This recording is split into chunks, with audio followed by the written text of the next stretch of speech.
Hey guys, Super Gadget Guy here. Today I'll be unboxing the QNAP, the new Turbo NAS TS-470 Pro. This is the new NAS that was announced by them. As you can see, it's a 4-bay unit. And this one runs an Intel Core i3 processor. And as you can see right here, it's included 2 GB of RAM, set at 6 gigabit per second, USB 3.0, and 10 gigabit Ethernet ready. What they mean by that, by being ready, is that I'll show you. They have a basically can install a low profile network card to 10 gigabit, so you can upgrade later on. This one is the model that has the HDMI port built in, and actually support transcoding on the fly because the processor now is actually powerful enough. And another thing I was watching is that they actually offer a storage array expansion unit. I don't know if they watched it, my video, I doubt it, but I'm pretty sure enough people make that suggestion that they actually do have it. But right now, the two storage bay expansion unit are 12 and 16 bay, and they're all rack mountable, but they are coming out with a tower version. So as soon as they do that, I will make sure to get one and show you guys what it's like. So let's unbox this thing. It's a lot of 2D barcode all over the place. As you can see, I have a thank you with a happy face and 2D logo for the download and support, Facebook, Twitter, YouTube, and Google+. Very well padded. Here you have the power cord. This unit itself is tiny. Of course, there's a box for all the screws. So the boxes here have keys that's taped on, and the screws, and jump screws for both the 2.5 inch, the black one, and the silver one is for the 3.25 inch. Very nice. 2 Ethernet cords. Awesome. CD with probably additional documentation included, and also there's software to find it. And this one comes pre-installed with the new operating system, the QTS 4.0. If you want to know what that's like, you can watch my other videos. Show you.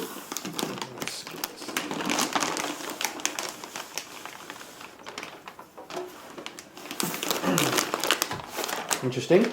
Usually on bags like this, I'll say it's not a toy warning, but I don't see it, so just weird observation. And then you have a cloud key for, you can scan the QR code below with your iPhone, iPad to get you started. Go to start.qnap.com and enter the cloud key to use my QNAP cloud setup. So you can see there is the copy button and a USB port right here, and this is the power button right up front, and there are basically a select an enter button to go through the menu. Behind this cover here, there is a LCD screen, and here are the 4-bay. They're lockable, and this is pretty much the standard QNAP trays. They're really good compared to the Super Micro tray that I got. They're very rigid, which is nice, and only takes 4 screws to secure it down. And you can see the mounting hole for the 2.5 inch drives, and 1, 2, 3, 4, and then you can use these 4 for the 3.5 inch drives. And they're very solid and rigid, which is pretty nice because it's not flimsy. And the insertion is pretty easy. Nothing on the side, and in the back, as you can see, oh, this is something new. They have the microphone in and audio out, and this is the eSATA, 2 eSATA port, a reset, 2 Ethernet jack, and 4 USB 3.0. Or is this 2? It's actually 2 USB 3.0 and 2 USB 2.0 HDMI, Kensington security lock, power supply, and the cooling fan. Let's open this up so I can show you how to upgrade the network card. I do not have one. It looks like half height. They just have an expansion slot right there and the power connector. let's open it up. 3 screws. Let's get a screwdriver. These are not standard computer case screws, by the way. They're more like a hard drive mounting screws. Not sure. They're like maybe 2.5 millimeter by 4, or maybe by 5 millimeter, but they're not standard computer case screws. So don't misplace them and think you can use one of your computer cases. Okay, here we go.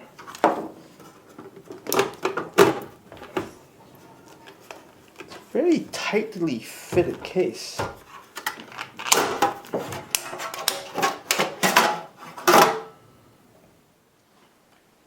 See? So you need to remove one more screw to have the cover plate off. Then inside, it's a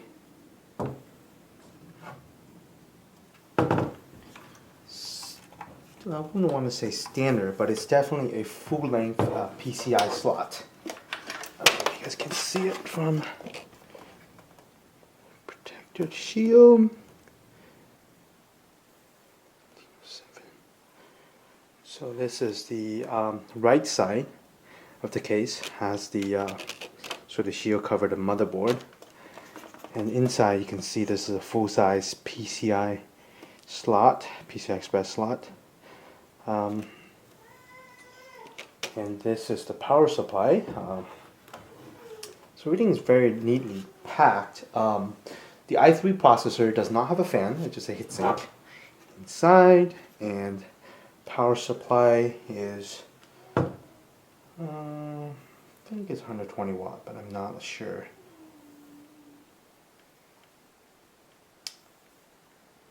It's 80 plus bronze power supply.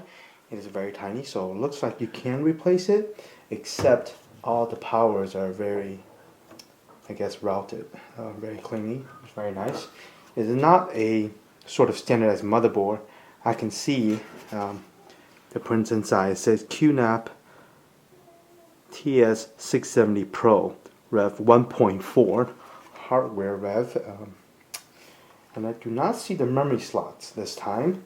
So unlike the TS 869 Pro, I can upgrade the memory. I don't see an easier user accessible memory slot. So the 2 GB memory that you get is pretty much it. So the 869, it comes with less memory, a 1 GB, but you can put in a 2 GB slot, which I haven't done yet, but I need to do that. I'll make a video about that, how easy it is. And you can see the SATA connection right here, all 4 of them, completely exposed. I see the processor, I do not see, actually I do see the memory. You might be able to stick another memory in there. I can see the slot, but it's sort of hidden away. I don't know how would you insert it without removing the motherboard. That's actually a pretty major operation to remove the motherboard. So as you can see, the front, and then if you put motherboard on its side, so now you're putting the QNAP on the right side, you can see the SO DIMM. The upper one, I don't know if you guys can see it, the upper one is filled, but the bottom one is not. So you might be able to slide one in there and clip it in. So I might still be able to sneak some more memory in there to run it. So I have a memory module right here.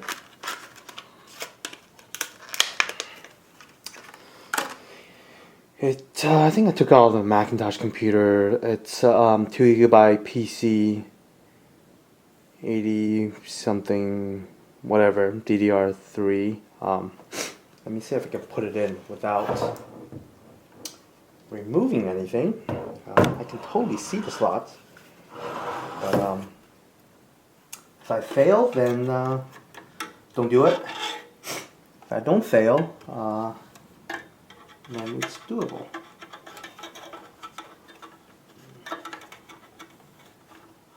Okay, I can't get it in without losing the memory. Can't get it. So the problem So I don't think this memory is upgradable, user upgradable, but if you remove the motherboard, there's definitely a slot open to do that.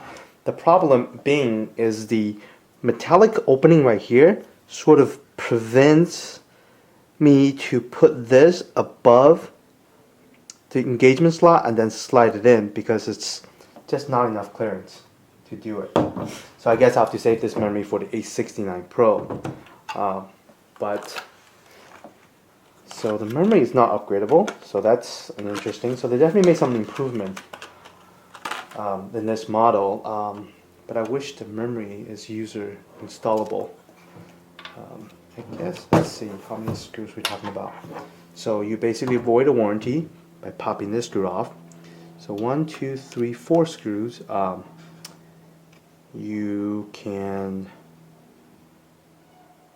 remove the motherboard. So without a void warranty, you have no access to install the memory unless somebody figure out a clever way. And the processor, I cannot tell. It's definitely a low profile heatsink. I don't know, just standard backplate. I don't know if the processor is user upgradable or not. Don't think so. So at this point, they definitely made some improvement to this by having a 4 hard drive unit with an HDMI port and a processor that's powerful enough to decode pretty much 1080p video.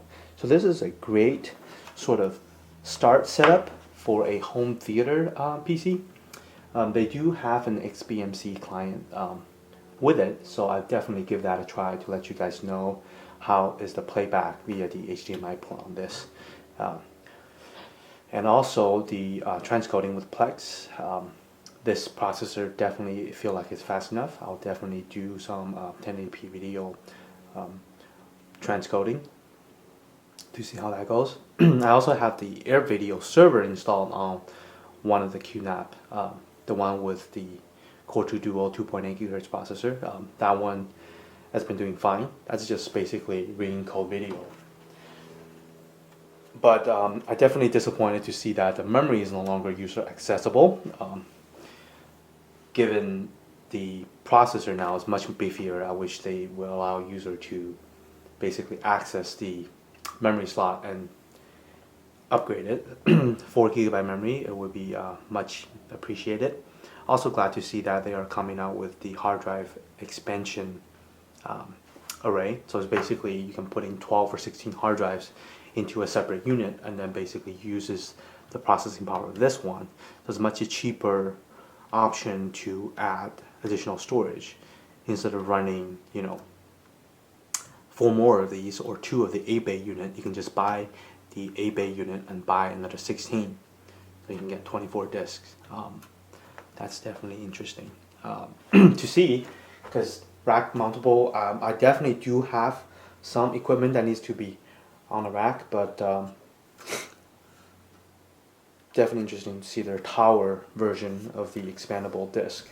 So overall, this is a very tightly built unit.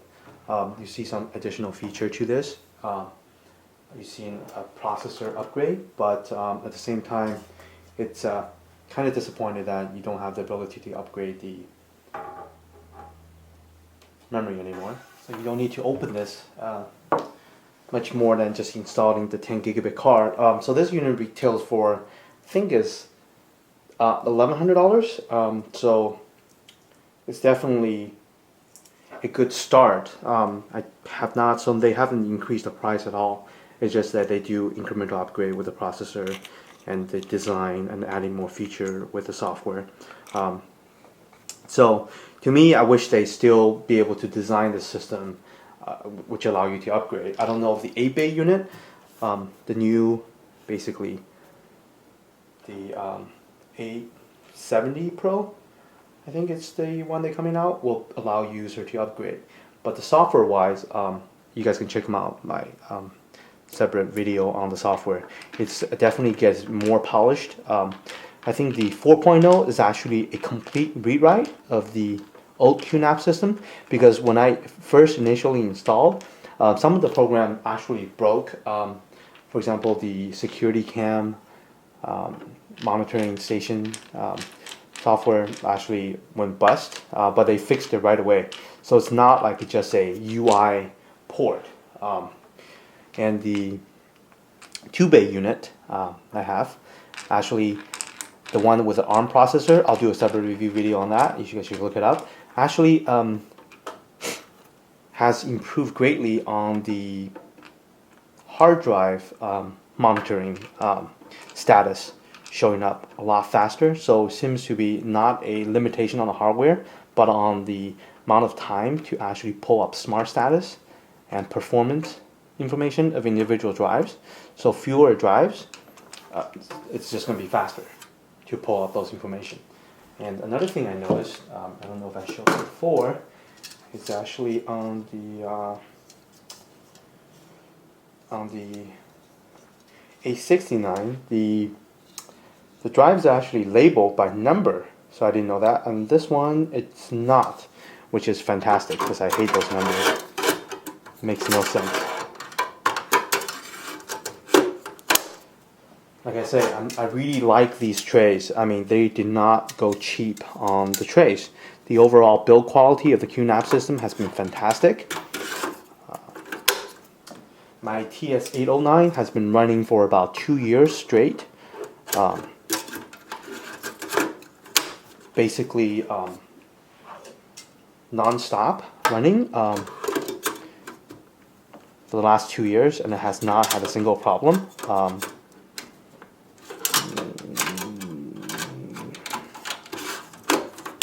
So the TS809 have run 2 years straight. That's the one with a Core 2 Dual 2.8 GHz processor. Not a single problem. Total downtime was because I shut it down, not because of the hardware failure down. Probably off for like maybe 2-3 days. Same thing with the TS809. That's the one with the Atom processor with the user upgradable memory. Came with 1 GB, but I can pop in more, which I am about to do. That one's been running for a year. Again, no problem. Only problem with the original QNAP was the drive failure, but that's Seagate, and popping a new drive, rebuilt, fantastic speed. I just did a live expansion with a RAID 5, 4 drives, 1 terabyte each, and I put in 2 terabyte Western Digital RE2 drives in them, and they expanded in. So to rebuild individual drive, that took about 6 hours each. So 6 times 4, that's 24 hours. Then the expansion took a few more hours, and then instantly I got basically went from a 4 terabyte raw usable RAID 5 array to an 8 terabyte, and it was flawless, not a single problem. So for setting up, one of the tips, which I didn't know with the original 8-bay series, 4-bay you don't have that much issue. Basically, I've been using RAID 5, so with the 8-bay unit, I set up as 2 separate volumes of RAID 5. Drive 1 through 4, then 5 through 8, or 0 through 3 and 4 through 7, depending on which one you start with. But so that way, because the limitation of the RAID 5, you can only do 16 terabyte maximum, and they do have 4 terabyte drives. Western Digital Red has them. They're for about $200 a piece. So if you start out with 1 terabyte drives, let's say you do 4 of them, that's 4 terabyte raw. Later on, if you want to expand, you can expand by popping 4 terabytes, and you still keep all your data, but always remain a backup. But if you can just swap them out with larger drives of the same size, and you can expand up to the maximum of 16 terabyte. I made the mistake with using the 8-bay unit. That entire bay 1 through 7, the first 7 bay, is a one large RAID 5, and the bay 8 is a hot standby. The problem with that is now I want to use 4 terabyte drives. I can't, because you can't put in 4 7 terabyte and becomes a 28 terabyte RAID 5. It doesn't support that. So I wish I had that breakdown. So with the 4-bay unit, you don't have to worry about that. But with the 8-bay unit, set up as 2 volumes. If you want to just load it up with all 8 drives in it, you will be much easier with the upgrade process later on. So that's just a little tip. But 4-bay, nothing to worry about. Software, fantastic, extremely reliable. As you can see, the power supply is totally user upgradable. Fairly easy to open the case. I just new case, really tight. Just be careful. Once you pop open, you can put in a 10 gigabit card. They do sell them at QNAP. And on this one, memory is not user upgradable, or you cannot upgrade without void of warranty. Unless somebody can show me how to upgrade it, I'll definitely give it a try. And again, just to go with all the ports, you have HDMI, 2 gigabit Ethernet, 2 USB 3.0, 2 USB 2.0, 2 eSATA, speaker out, audio in, expansion slot, and that looks like a, I want to say 120, maybe it's 80 millimeter fans. But this unit has been quiet. All the QNAP unit has been exceptionally quiet, and this is running on a Intel Core i3 processor. I will pop some drive in it, test out the HDMI and the transcoding, and let you guys know how it goes. And thanks for watching. Please subscribe to my channel and like this video. And if you have any questions, please post in the comment section. I'll do my best to answer them. Thanks for watching.